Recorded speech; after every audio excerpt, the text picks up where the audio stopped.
वर्ध्यामधल्या कवाडी पारधी बेड्यावरती शालाबाह्य विद्यार्थ्यांचा प्रकार। गावातील डझनभर मुलांच्या शिक्षणाची सुरुवातच नाही। जन्मदाखला आणि आधार कार्ड न मिळाल्यामुळे अनेक मुलं निरक्षर।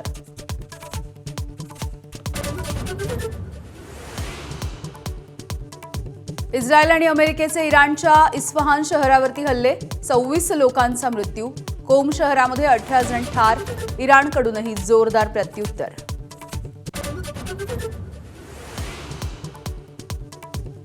नाटो देशांनी फार मोठी चूक केली। नाटो संघटनेच्या निधीमध्ये कपात करणार। चिडलेल्या डोनाल्ड ट्रम्प यांचा निर्णय। इराण युद्धामध्ये सोबत न आल्याची बोच कायम।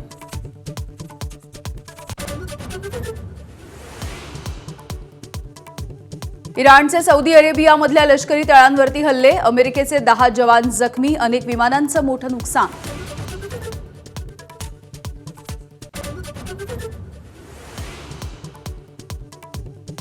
आखातातलं युद्ध थांबवण्यासाठी चंद्रपूरमध्ये विश्वविक्रमी मानवी साखळी। 2000पेक्षा अधिक विद्यार्थ्यांचा सहभाग।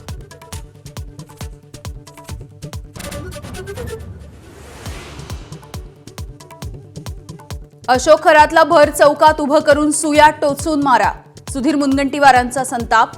खरातला शिक्षा देण्यासाठी कायदा बदला। कोर्ट कचेरी करत बसण्यापेक्षा जाहीर चौकात शिक्षा द्या, असाही सल्ला।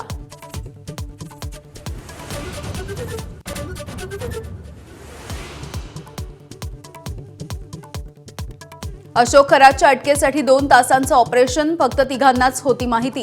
खरातला बेड्या ठोकणाऱ्या नाशिक पोलीस आयुक्तांची एबीपी माझाला एक्सक्लुझिव्ह मुलाखत।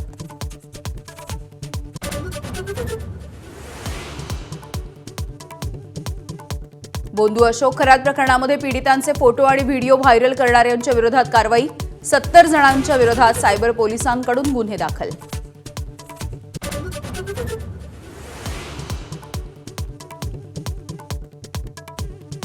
आजपासून आयपीएलचा थरार। गतविजेत्या बंगळुरू आणि हैदराबादमध्ये सलामीची लढत। विराट, अभिषेक शर्मा, ईशान किशनच्या फॉर्मकडे लक्ष।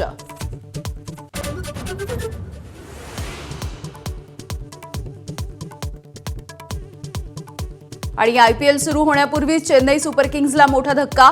महेंद्रसिंग धोनी दुखापतीमुळे 2 आठवडे मैदानाच्या बाहेर। पोटऱ्यांचे स्नायू दुखावल्यामुळे धोनी 5 सामन्यांना मुकणार।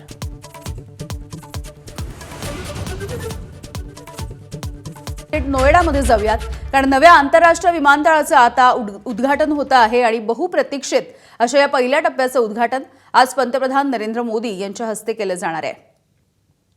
इंदिरा गांधी आंतरराष्ट्रीय विमानतळाच्या नंतर दिल्ली एनसीआर या प्रदेशाला सेवा देणारं हे दुसरं आंतरराष्ट्रीय विमानतळ असणार आहे आणि या नव्या विमानतळामुळे देशाच्या विमानतळ पायाभूत सुविधा अधिक मजबूत होतील। सोबतच प्रादेशिक आणि आंतरराष्ट्रीय संपर्कही वाढेल, अशी अपेक्षा सध्या व्यक्त होती आहे। तर पहिल्या फेजचे हे उद्घाटन होणार आहे। नोएडा इंटरनॅशनल एअरपोर्टला सध्या पंतप्रधान नरेंद्र मोदी हे पोहोचलेले आपण बघतो आहोत। त्यांच्यासोबत उत्तर प्रदेशचे मुख्यमंत्री योगी आदित्यनाथ हे देखील उपस्थित आहेत।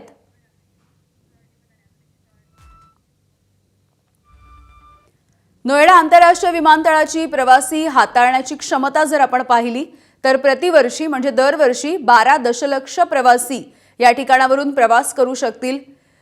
ज्यावेळेला हे बांधकाम पूर्ण होईल किंवा विमानतळ पूर्ण होईल त्यावेळेला या विकासाच्या नंतर 70 दशलक्ष प्रवासी प्रतिवर्ष इथपर्यंत ही क्षमता वाढवण्यात येणार आहे। या विमानतळावरती वाईड बॉडी विमानांना हाताळण्यासाठी सक्षम असलेली 3900 मीटर लांबीची धावपट्टी देखील उपलब्ध करून दिली जाणार आहे। नोएडामधल्या जेवार या ठिकाणी नवं आंतरराष्ट्रीय विमानतळ हे या ठिकाणी बांधलं जातं आहे। विमानतळासाठी 30,000 कोटी रुपयांचा खर्च आलाय। 11,282 कोटी रुपये खर्चून सध्या या विमानतळाचा पहिला टप्पा पूर्ण झालेला आहे, ज्याचं आज उद्घाटन केलं जात आहे। तर या उद्घाटनाच्या कार्यक्रमाला पंतप्रधान नरेंद्र मोदी पोहोचलेले आहेत। योगी आदित्यनाथ यांच्या उपस्थितीमध्ये देखील या विमानतळाचं उद्घाटन केलं जाणार आहे। धन्यवाद मोदीजी असे फलक हातामध्ये घेऊन मोठ्या संख्येने नागरिक या कार्यक्रमासाठी दाखल झालेले बघायला मिळत आहेत। कार्यक्षम सर्व हवामानामध्ये आणि 24 तास चालणाऱ्या या कामकाजाला सहाय्य करण्यासाठी ILS आणि प्रगत एअरफील्ड लाइटिंगसह आधुनिक नेव्हिगेशन प्रणाली देखील सगळीच अद्ययावत यंत्रणा सज्ज करण्यात येते आहे. माननीय विधायकगण, मंचासीन सभी पुढचे जनप्रतिनिधी टप्पे नेमके काय असतील, कशा पद्धतीच्या सुविधा असतील, या सगळ्याचा आढावा पंतप्रधान नरेंद्र मोदी या ठिकाणी घेताना आपण बघतो आहोत. भोंदूबाबा अशोक खरातची SIT कडून आज तब्बल 10व्या दिवशी चौकशी सुरू आहे. SITचं पथक अशोक खरातला घेऊन कार्यालयामध्ये दाखल झालेलं आहे. काल उशिरा दाखल झालेल्या 2 गुन्ह्यांच्या संदर्भात देखील आज चौकशी होणार आहे. तसंच खरातचा सावकारीचा धंदा, हवाला रॅकेट या संदर्भात देखील SITच्या मार्फत चौकशी होण्याची शक्यता आहे. भोंदू अशोक खरातचं आंतरराष्ट्रीय कनेक्शन तपासलं देखील जाऊ शकतं. अशोक खरातची पोलीस कोठडी उद्या संपतीये, त्यामुळे त्याला उद्या कोर्टामध्ये हजर केलं जाणार आहे.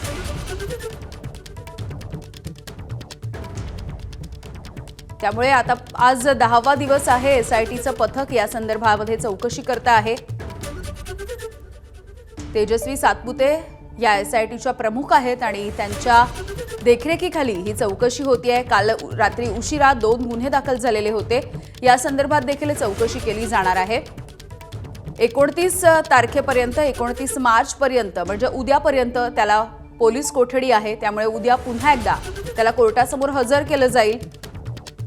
गेल्या 4 दिवसात जे पुरावे SITला सापडलेले आहेत, ते सगळे पुरावे उद्या देखील कोर्टाच्या समोर मांडले जाणार आहेत. केवळ महिलांचं लैंगिक शोषण नाही, तर सावकारीचा धंदा देखील तो चालवत होता. हवालाचं रॅकेट नेमकं काय होतं या संदर्भात देखील आता चौकशी होण्याची शक्यता आहे.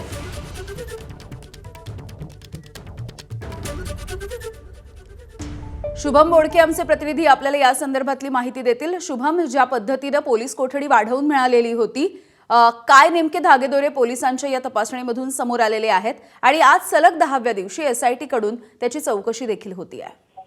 नक्कीच यामिना, आपण खरं तर या अशोक खरात प्रकरणात जर बघितलं तर गेल्या 10 दिवसांपासून त्याची SIT कडनं चौकशी सुरू आहे. उद्या त्याला पुन्हा कोर्टामध्ये त्या ठिकाणी दाखल केलं जाणार आहे, हजर केलं जाणार आहे.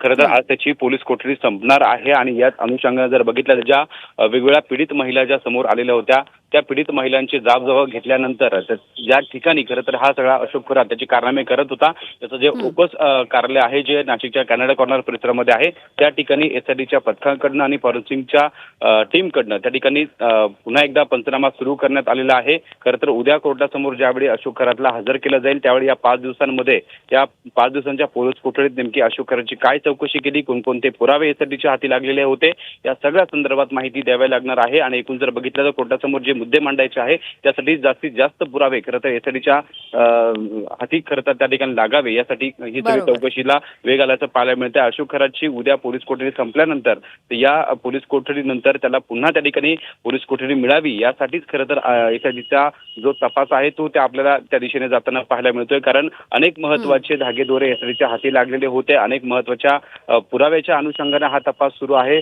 अशोक खरातने ज्या ठिकाणी ज्या पीडित महिलांचे लैंगिक शोषण केलं, त्या ठिकाणी या पीडित महिलांना जाऊन त्यांचं त्या ठिकाणी पंचनामा केला जातो आहे. त्याचं जे कार्यालय आहे, त्या कार्यालयामध्ये खरं तर ही सगळी चौकशी सुरू आहे. काही कागदपत्र, तांत्रिक पुराव्याच्या आधारे हा सगळा तपास सुरू आहे. एकूण जर बघितलं तर आज सलग 3ऱ्या दिवशी SIT कडनं त्याचं जे औकस कार्यालय आहे, त्या ठिकाणी हा सगळा पंचनामा करत चौकशी सुरू आहे. अगदी शुभम, धन्यवाद सविस्तर माहितीसाठी. भोंदू अशोक खरातनं सावकारी व्यवसायामध्ये देखील आपलं मोठं जाळं निर्माण केलं, अशी माहिती सध्या सूत्रांनी दिली आहे. सावकारी व्यवहारांमध्ये कोणतीही अधिकृत नोंद नसल्यामुळे सर्व व्यवहार पूर्णपणे बेकायदेशीर पद्धतीनं चालवत असल्याची देखील माहिती आहे. पैसे परत करण्यासाठी विलंब करणाऱ्यांवरती तो वेगवेगळ्या मार्गांनी दबाव आणायचा, असं देखील कळतंय. सावकारी व्यवसायामध्ये काही बडे राजकारणी, अधिकारी वर्गाचा देखील समावेश असल्याचा संशय आहे. खरातचे काही बडे भक्त त्याचा काळा पैसा सावकारीसाठी पुरवत असल्याचा देखील पोलिसांना संशय आहे. SIT आर्थिक कागदपत्रांची तपासणी करत असताना काही महत्त्वपूर्ण बाबी सध्या समोर येण्याची शक्यता वर्तवली जाते. भोंदू अशोक खरातच्या संदर्भात आणखी धक्कादायक माहिती समोर येतेय. ती म्हणजे भोंदू अशोक खरात हा हवालाच्या मार्फत रॅकेट चालवत होता, अशी माहिती सूत्रांकडून आली आहे. परदेशामध्ये पैसा पाठवण्यासाठी तो हवाला रॅकेट वापरत असल्याचं देखील कळतंय. SITच्या हाती या संदर्भातले ठोस पुरावे देखील लागलेले आहेत. दुबईपर्यंत त्याची पैशांची देवाणघेवाण सुरू होती. खरातचे अनेक बडे भक्त, अधिकारी त्याला या कामामध्ये मदत करत होते, असंही कळतंय.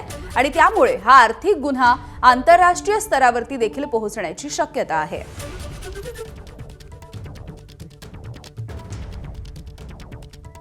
बातमी आहे भोंदू अशोक खरातवरती दाखल झालेल्या आणखी 2 गुन्ह्यांच्या संदर्भातली। नाशिकमधील भोंदू अशोक खरातच्या विरोधामध्ये शुक्रवारी रात्री उशिरा 2 नवीन गुन्हे दाखल झालेत। एका महिलेचं लैंगिक शोषण केल्याप्रकरणी एक गुन्हा दाखल झालाय, तर एका कापड व्यावसायिकाची आर्थिक फसवणूक केल्याच्या प्रकरणी अशोक खरातच्या विरोधामध्ये दुसरा गुन्हा दाखल करण्यात आला।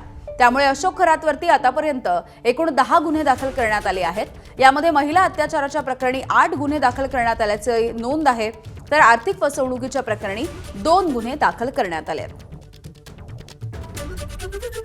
खरातवरती महिला अत्याचाराचा गुन्हा दाखल झालाय।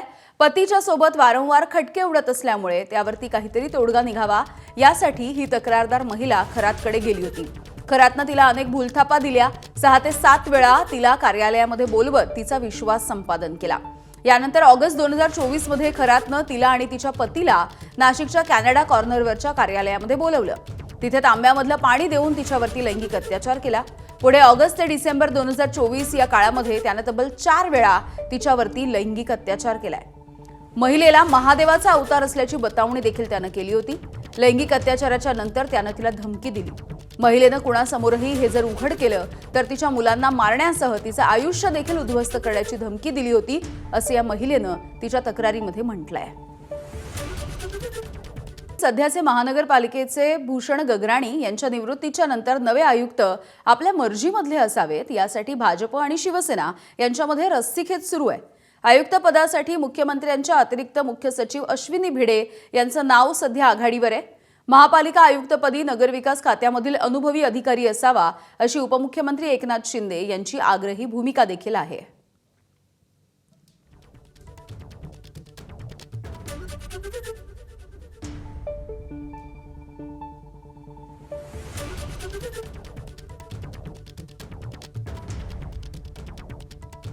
तर मुख्यमंत्री देवेंद्र फडणवीस आणि उपमुख्यमंत्री एकनाथ शिंदे या दोघांकडून वेगवेगळी नावं काहीशी समोर येताना दिसत आहेत। त्यामुळे मनपाचे नवे आयुक्त नेमके कोण असतील यावरून मुख्यमंत्री आणि उपमुख्यमंत्री यांच्यामध्ये काहीशी रस्सीखेच दिसून येते आहे।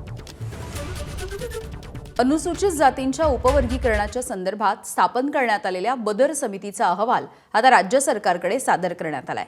हा अहवाल तातडीनं सार्वजनिक करण्यात यावा अशी आग्रही मागणी माजी सामाजिक न्यायमंत्री आणि राष्ट्रवादी काँग्रेसचे आमदार राजकुमार बडोले यांनी केली आहे। दरम्यान सर्वोच्च न्यायालयाच्या निर्णयानंतर राज्य सरकारनं समिती नेमली होती, मात्र जोपर्यंत सुरू असलेल्या जनगणनेचे जातनिहाय आकडे समोर येणार नाहीत तोपर्यंत उपवर्गीकरणाचा कोणताही निर्णय घेऊ नये असाही पवित्रा बडोले यांनी घेतलेला आहे।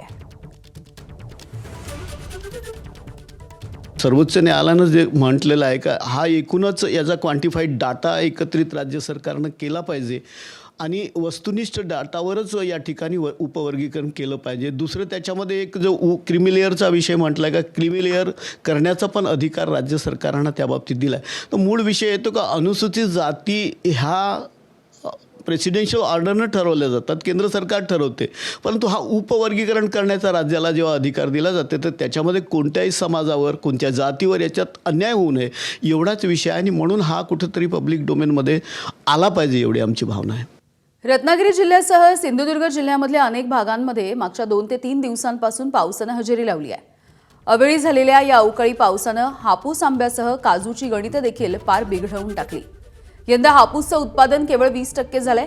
यामध्ये अवकाळी पावसामुळे संपूर्ण गणित आणखी देखील कोलमडण्याची भीती आहे। काही भागांमध्ये गारा देखील कोसळल्यात। पुढील 2 ते 3 दिवस वातावरण बदल कायम जाणवतील। अवकाळी पावसामुळे उष्णतेपासून नागरिकांना मात्र काहीसा दिलासा मिळाला आहे। मागच्या 2 ते 3 दिवसांपासून कोकणातल्या वातावरणात बदल दिसत आहेत आणि अर्थातच कोकणात जर बघायला गेलं तर अवकाळी पाऊस झालेला आहे। विशेषतः सिंधुदुर्ग जिल्ह्यामध्ये बहुतांश भागामध्ये हा पाऊस कोसळला। जर आपण रत्नागिरी जिल्ह्याचा विचार केला तर रत्नागिरी जिल्ह्यातल्या संगमेश्वर, लांजाणे, राजापूर या भागांमध्ये जोरदार पाऊस झालेला आहे। अगदी विजांच्या कडकडाटांसह आणि ढगांच्या गडगडाटांसह झालेला पाऊस आणि त्यामुळं स्वाभाविकपणं ऑलरेडी जे संकटामध्ये हापूस आंबा आहे किंवा आंब्याचं पीक आहे त्याचं नुकसान तर झालेलंच आहे किंवा ते होणार आहे। विशेषतः काजू पिकाला देखील याचा फटका बसलेला आहे।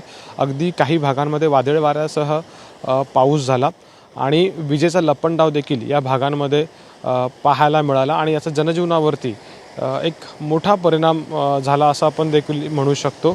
विशेषतः जर बघायला गेलं तर हवामान विभागानं या संदर्भातल्या काही अलर्ट दिलेले आहेत की जिल्ह्यामध्ये पाऊस बरसेल, कोकणातल्या काही भागांमध्ये पाऊस बरसेल आणि मागच्या 2 ते 3 दिवसांपासून साधारणपणे असंच वातावरण आपल्याला रत्नागिरी जिल्ह्यामध्ये दिसतंय। किनारपट्टी भागामध्ये देखील काही ठिकाणी वाऱ्यांचा वेग देखील आपल्याला वाढलेला दिसतो आणि पुढे आणखीन 2 ते 3 दिवस साधारणपणे असंच वातावरण राहील असा देखील अंदाज व्यक्त करण्यात आला आहे। कॅमेरामन महबूब शेखसह अमोल मोरे, एबीपी माझा, रत्नागिरी। वर्ध्यामधल्या कवाडी पारधी बेड्यावरती शालाबाह्य विद्यार्थ्यांचा प्रकार। गावातील डझनभर मुलांच्या शिक्षणाची सुरुवातच नाही। जन्मदाखला आणि आधार कार्ड न मिळाल्यामुळे अनेक मुलं निरक्षर। इस्रायल आणि अमेरिकेचे इराणच्या इस्फहान शहरावरती हल्ले, 26 लोकांचा मृत्यू। कोम शहरामध्ये 18 जण ठार। इराणकडूनही जोरदार प्रत्युत्तर।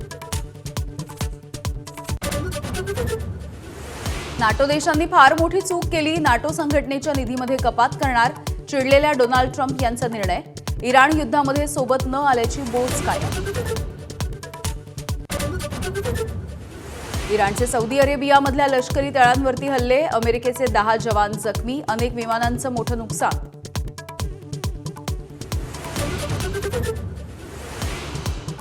आखातामधलं युद्ध थांबवण्यासाठी चंद्रपूरमध्ये विश्वविक्रमी मानवी साखळी, 2000पेक्षा अधिक विद्यार्थ्यांचा सहभाग।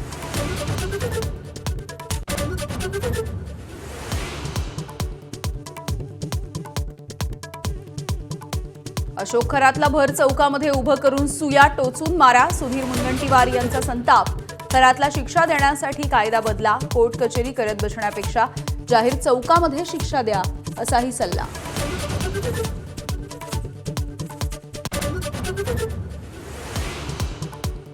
अशोक खरातच्या अटकेसाठी 2 तासांचं ऑपरेशन, फक्त तिघांनाच होती माहिती।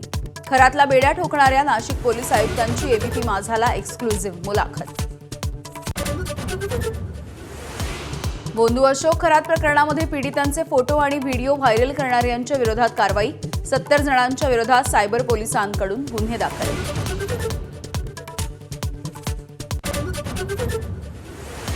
दिल्लीमध्ये आज नव्या आंतरराष्ट्रीय विमानतळाचं पंतप्रधान नरेंद्र मोदींच्या हस्ते उद्घाटन, विकासाची नवी दारं उघडतील असा मुख्यमंत्री योगी आदित्यनाथ यांना विश्वास।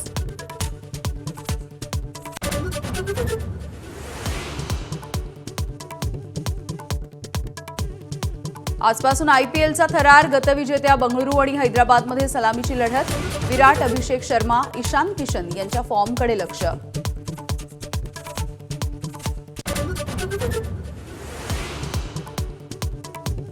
आयपीएल सुरू होण्यापूर्वी चेन्नई सुपर किंग्सला मोठा धक्का, महेंद्रसिंग धोनी दुखापतीमुळे 2 आठवडे मैदानाच्या बाहेर। पोटऱ्यांचे स्नायू दुखावल्यामुळे धोनी 5 सामन्यांना मुकणार।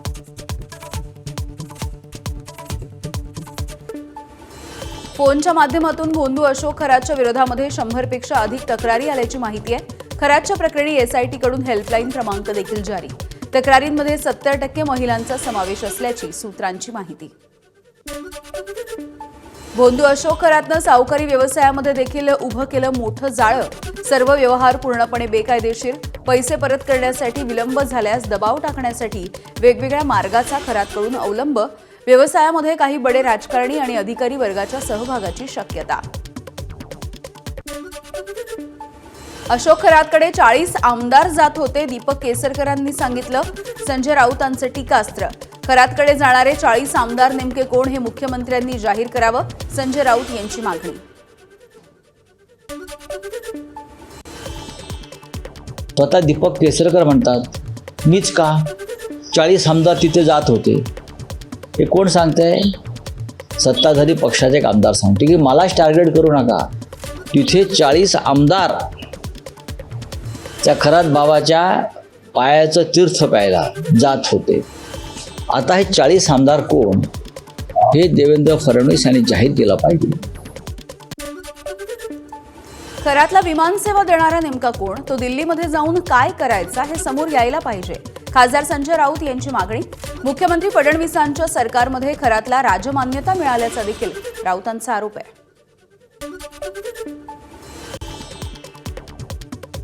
खरात बाबासाठी विशेष विमानांची सोय करणारे सरकारमधले कोण लोक होते हे तुम्ही जाहीर केलं पाहिजे. आणि खरात बाबा दिल्लीत जाऊन काय करत होते, कोणाला भेटत होते, हे सुद्धा पोलीस तपासामध्ये जर निष्पन्न झालं असेल तर ते समोर यायला पाहिजे. भोंदू अशोक खरातच्या विरोधामध्ये आणखी 2 गुन्हे दाखल. एका महिलेची लैंगिक शोषणाची तर एका इसमाची आर्थिक फसवणूक केल्याप्रकरणी गुन्हा दाखल.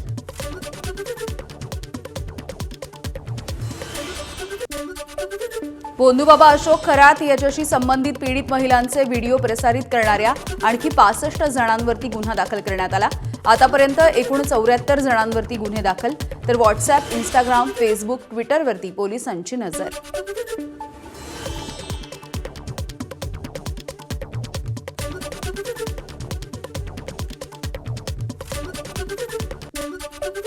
रुपाली चाकणकर यांचा राष्ट्रवादीच्या महिला प्रदेशाध्यक्ष पदाचा देखील राजीनामा.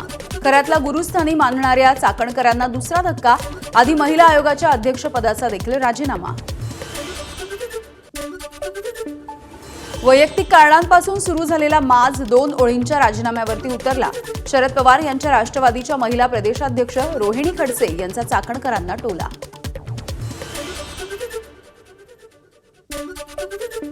चाकणकरांनी नैतिक जबाबदारी म्हणून आधीच आपला राजीनामा द्यायला हवा होता. पक्षामधल्याच लोकांनी चाकणकरांना वाचवल्याचा प्रयत्न केला. रुपाली पाटील ठोंबरे यांचाही आरोप आहे.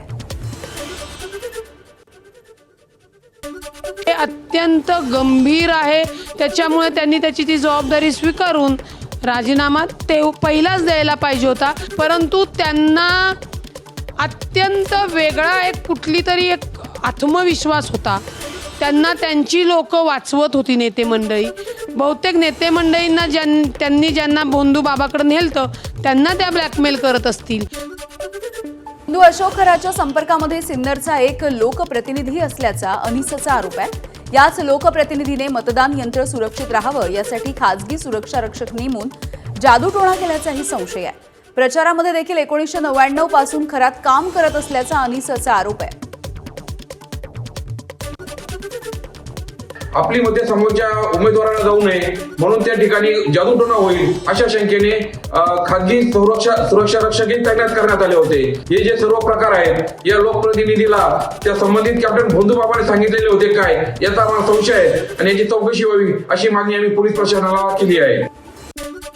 कर्माचं फळ चुकत नाही, याच जन्मामध्ये भोगावं लागतं. चाकणकरांच्या राजीनाम्यावरती सामाजिक कार्यकर्ते अंजली दमानिया यांची प्रतिक्रिया.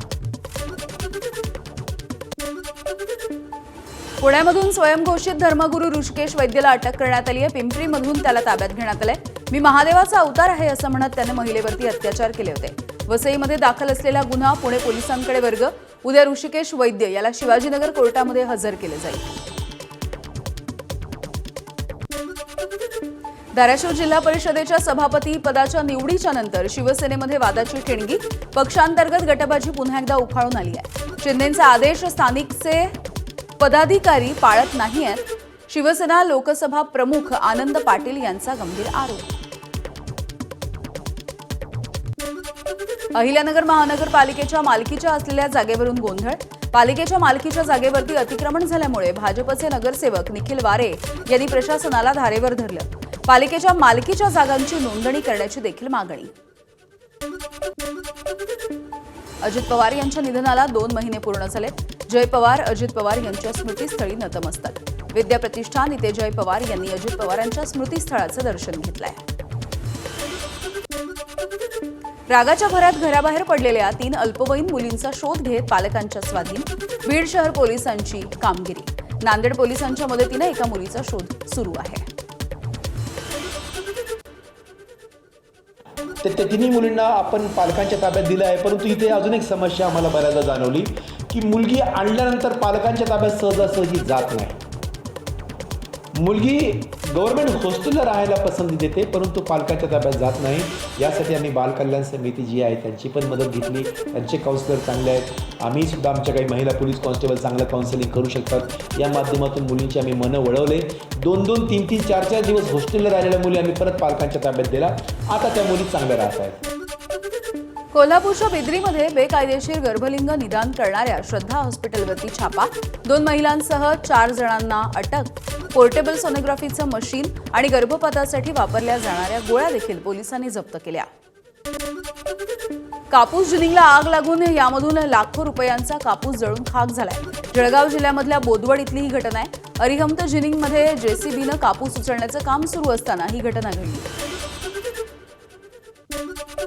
जळगावच्या मुक्ताईनगरजवळ खासगी बसची ट्रकला जोरदार धडक. या अपघातामध्ये 29 प्रवासी जखमी झालेत. सुरतहून अमरावतीकडे ट्रॅव्हल्सनं जात असताना हा अपघात झालाय. गडचिरोलीच्या कुरखेडामधल्या वडेगावच्या आश्रमशाळेमधल्या मुलाचा बुडून मृत्यू झाला. वेदांत शंकर पदा असं या मृत विद्यार्थ्याचं नाव आहे. शाळेलगत असलेल्या तलावाच्या जवळ उघड्यावरती शौचासाठी गेल्यानं पाय घसरून त्याचा मृत्यू झालाय. हिंगोलीच्या आखाडा बाळापूरमध्ये वैद्यकीय अधिकाऱ्याचा गळफास घेऊन आत्महत्येचा प्रयत्न. रुग्णालयामधल्या कर्मचाऱ्यांच्या तत्परतेमुळे हा अनर्थ टळलाय. अपमानास्पद वागणूक आणि नोकरीवरून काढून टाकण्याच्या धमकीमुळे त्यानं आत्महत्येचा प्रयत्न केलाय. वाशिमच्या कारंजाजवळ समृद्धी महामार्गावरती नादुरुस्त ट्रकला भरधाव ट्रकनं जोरदार धडक दिली. एकाचा जागीच मृत्यू झालाय. समृद्धी महामार्गाची मदत यंत्रणा कुचकामी ठरल्यामुळे हा अपघात झाल्याचं कळतंय. ट्रकचा इंधन पुरवणारा पाईप तुटल्यामुळे ट्रक बंद पडला होता. गावठी कट्टा हाताळताना सुटलेल्या गोळीनं तरुणाचा मृत्यू झाला. जळगाव जिल्ह्यातल्या अमळनेर इथली घटना आहे. अरुण महाजन असं या मृत व्यक्तीचं नाव आहे. मित्रभूषण महाजन बंदुकीची माहिती देत असताना गोळी सुटली आणि अरुणच्या छातीत शिरली. उपचाराच्या दरम्यान त्याचा मृत्यू झालाय. धाराशिवच्या शिरढोणमध्ये शिवरायांचा पुतळा हटवण्याच्या प्रकरणावरून वाद तीव्र झालाय. मराठा क्रांती मोर्चाचा राज्यभर आंदोलनाचा इशारा. पोलिसांनी अवमान केला, कारवाई करा. महेश डोंगरे यांची माहिती.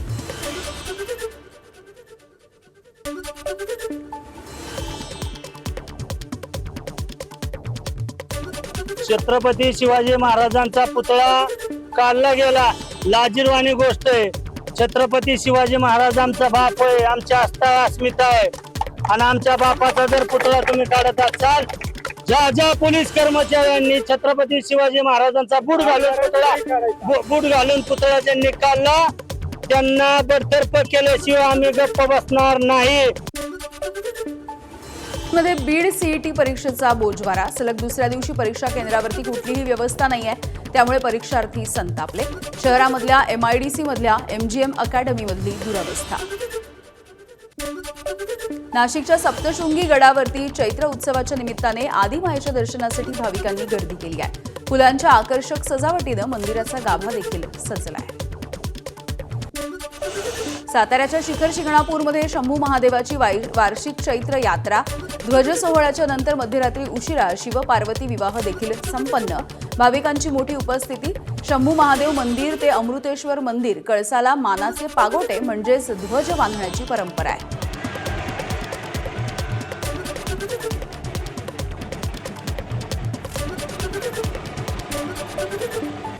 साताऱ्यामध्ये ऐतिहासिक लाहोर शेड या गोदामाची मोठी दुरवस्था झाली आहे. कामगारांना मृत्यूची भीती आहे. पोवई नाक्यावरच्या शासकीय धान्य गोदामाची लाकडं ही जीर्ण झाली आहेत. नवीन इमारतीचं काम पूर्ण होईपर्यंत जुन्या गोदामाच्या दुरुस्तीचं आश्वासन. नाशिकच्या येवला बाजार समिती 6 दिवस बंद राहील. कांदा उत्पादक शेतकरी चिंतेत आहेत. मार्चच्या अखेर आणि सार्वजनिक सुट्ट्यांमुळे कांद्यासह इतर धान्यांचे लिलाव देखील बंद राहतील. रत्नागिरीसह सिंधुदुर्ग जिल्ह्यामधल्या अनेक भागामध्ये अवकाळी पावसाचा आंबा आणि काजूच्या पिकाला फटका बसलाय. हापूस आंब्यासह काजूच्या पिकांचं मोठं नुकसान झालंय. काही भागांमध्ये गारपीट झाली आहे. सर्वसामान्यांना मात्र वाढतं ऊन आणि उकाड्यापासून काहीसा दिलासा मिळतोय. साताऱ्यामधल्या जावळी, कोरेगाव आणि फलटणमध्ये अवकाळी पावसाची हजेरी. फलटणच्या काळज इथे अवकाळी पावसामुळे यात्रेच्या बुकिंगसाठी उभारण्यात आलेल्या तमाशा चालकांच्या राहुट यांचं देखील नुकसान झालं. शेती नुकसानीच्या पंचनाम्याचं काम अंतिम टप्प्यात. कृषी मंत्री दत्तात्रय भरणे यांची माहिती. तर नुकसानीचे अहवाल प्राप्त झाल्याच्या नंतर लवकरच मदत केली जाणार. भरणे यांचं आश्वासन.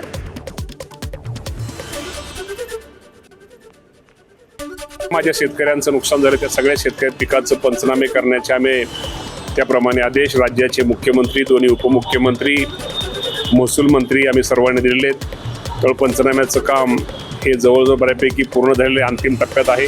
राज्य शासन निश्चित प्रकारे या शेतकऱ्याला मदत करेल. वरंधा घाट हा महिनाभर बंद राहणार आहे. रायगड आणि पुणे जिल्ह्याला जोडणारा घाट दुरुस्तीच्या कामासाठी बंद राहील.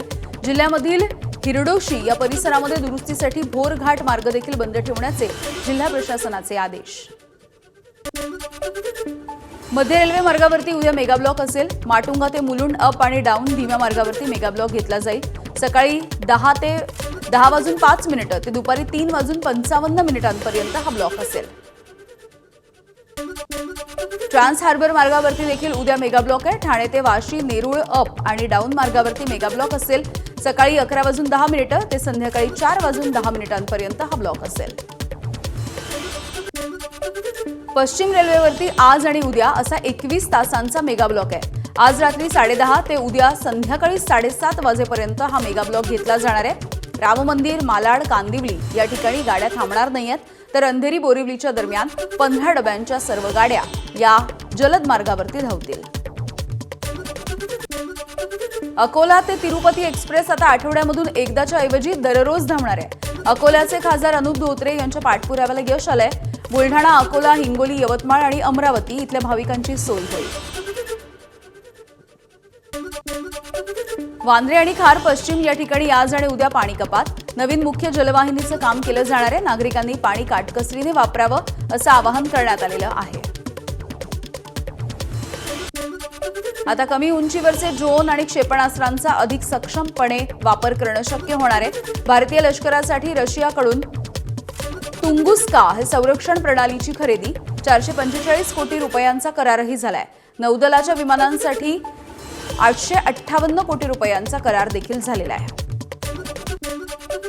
नक्षलवादाच्या निर्मूलनावरती लोकसभेमध्ये 30 मार्चला चर्चा होतेय. नक्षलवाद्यांना समर्पणासाठी अमित शहांनी दिलेली मुदत 30 मार्चला पूर्ण होणार आहे. शिवसेनेचे खासदार श्रीकांत शिंदे या चर्चेला सुरुवात करतील. नियम 193च्या अन्वये लोकसभेमध्ये चर्चा होईल.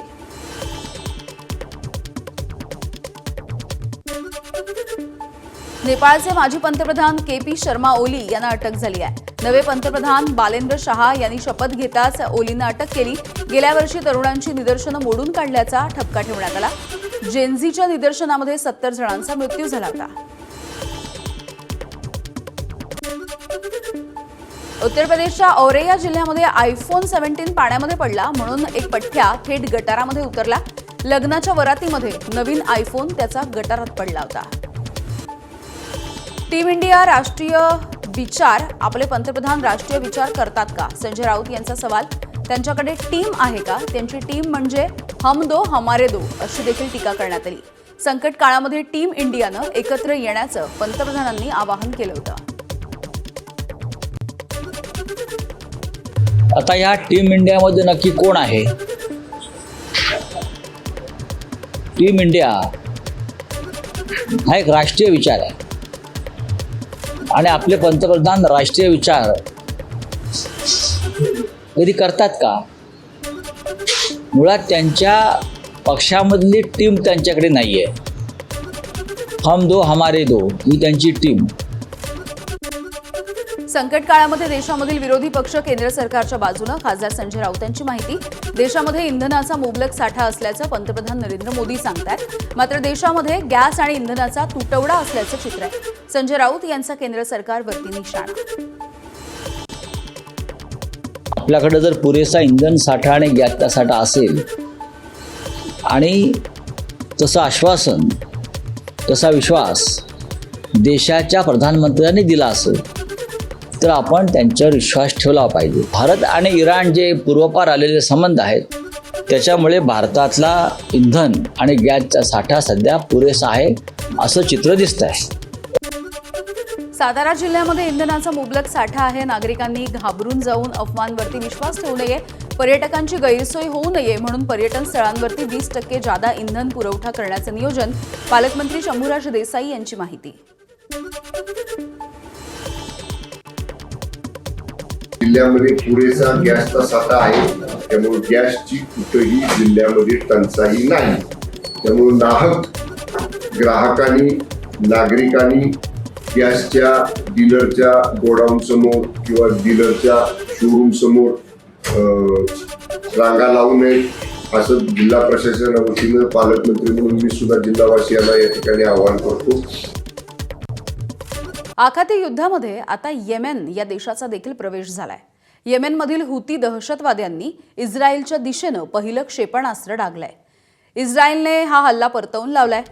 हुती हे इराण समर्थक संघटन आहे आणि याच हुतींच्या सहकार्यानं एडनच्या आखातामधील बाब अल मांदेब ही सामुद्रधुनी बंद करण्याचा इराणचा इरादा आहे.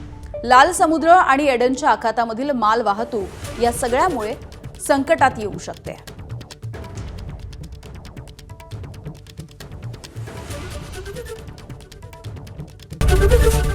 एबीपी माझा, उघडा डोळे बघा नीट.